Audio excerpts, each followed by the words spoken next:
যদি খুলে বলতেন। না আসলে এটা আমি নিজেই খুব অবাক হয়েছি, এর আপনি ভালো প্রশ্ন করেছেন। আমি অ্যাকচুয়ালি ওই দিন যখন গ্যালারিতে গিয়েছিলাম তখন একজন ফিনল্যান্ড থেকে একজন মহিলা ওই দিন সকালেই সে ফ্লাইটে ল্যান্ড করে এয়ারপোর্টে, ওখান থেকে স্ট্রেট মাঠে খেলা দেখতে আসছে। তো সে আমাকে খুব সুন্দর করে এসে বললো যে ভাইয়া যদি একটু ওয়াশরুমগুলো ঠিক করা যায়।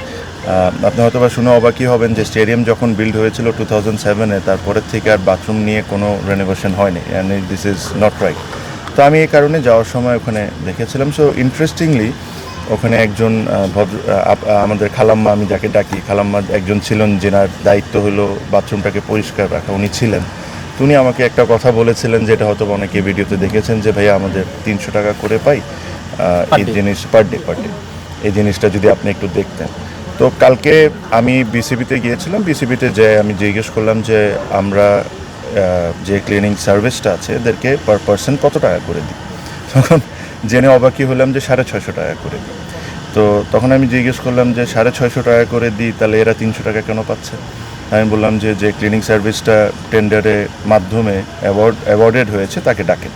তো তাকে ডাকলাম, তাকে ডেকে আমি যে পদ্মা সেতু, মেট্রো রেল এবং এলিভেটেড এক্সপ্রেসওয়ে নির্মাণের গর্বিত অংশীদার বসুন্ধরা সিমেন্ট। জিজ্ঞেস করলাম যে এটা রিজন কী। তো যে জিনিসগুলো শুনেছি এগুলো আসলে শকিং, খুবই শকিং। মানে এই জিনিসগুলোও যে বিসিবিতে হয় আইডিয়া তো ছিলই, বাট এই লেভেলের হয় এতটা আইডিয়া ছিল না। মজার বিষয়টা হলো বিসিবি নিজস্ব অনেক এমপ্লয়ি আছে, অনেক ক্লিনার আছেন, বাট যখন একটা সিরিজ চলে তখন বিসিবি এরকম থার্ড পার্টির থেকে টেন্ডারের মাধ্যমে ক্লিনিং সার্ভিস থেকে এই সুযোগ সুবিধাটা নেয়।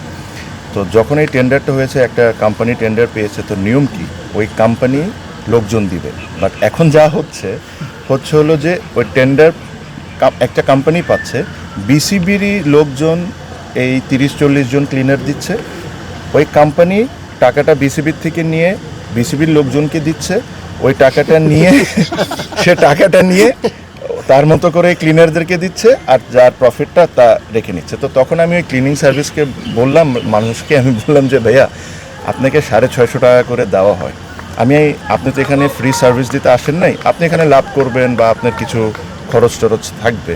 তো আমি ধরলাম যে 650 টাকার থেকে পার পার্সন 150 টাকা আপনি লাভ করতে পারেন, খরচ টরচ থাকতে পারে। বাট এই মহিলাগুলো তো 500 টাকা পেতে পারে। তো বলে যে ভাইয়া আমি 500 টাকা করেই দিই। তো বলে আমি জিজ্ঞেস করছি কাকে দেন? তো বলে যে বিসিবির ওই উমুকরে দিই। উমুকরে দেওয়ার পর উনি আবার ওই ভদ্রলোকটা খালাম্মাদেরকে 300 টাকা করে দেন। মাঝখানে 200 টাকা কয় হাত পেরিয়ে যায় খালাম্মার হাতে? ওই যে একটা মানুষ বিসিবির একজন এমপ্লয়ি। তাহলে কি ব্যাপারটা এমন হয়ে গেছে যে যারা ক্লিনিং করে তারা 300 পায়, আর যারা ক্লিনিং কাজই করে না তারা 350 টাকা নিয়ে নেয়? যারা না, আবার ওর লাভ আছে না ভাই।